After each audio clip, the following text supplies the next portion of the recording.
ጤና ይስጥልን እንዴት ቆያችሁ? የሰዓቱን አጫጭር ዜናዎች ይዘን ቀርበናል።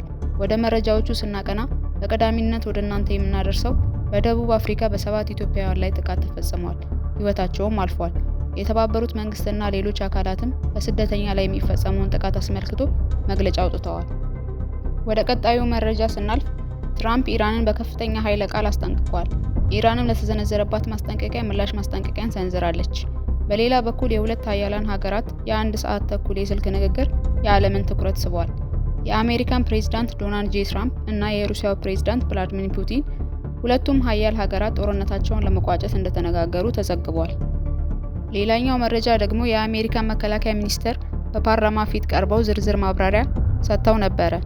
ከአንድ የፓርላማ አባል በቀረበላቸው ጥያቄ የአሜሪካ ወታደር ውድ የሆነ ህይወት ኢራን ጦርነት መሃል ጠፍቷል፣ በዚህ ደግሞ ለወታደሮቻችን ተገቢው መንገድ ጥንቃቄ ሳታደርጉ የለኮሳችሁት ጦርነት በመሆኑ የአሜሪካ መከላከያ ሚኒስቴር በአስቸኳይ ስልጣን ልቀቁ የሚል ጥያቄ ቢቀርብላቸውም እርሳቸውም በፓርላማ ውስጥ እጅግ በከፍተኛ ቁጣ ሲናገሩ ተደምጠዋል። እንዲህ የመሰለ አጫጭር ዜና እንዲደርሳችሁ ሰብስክራይብ፣ ላይክ በማድረግ የደውል ምልክቷን መጫን አትርሱ። በሌላ መረጃ እስክንገናኝ ሰላም ቆዩ።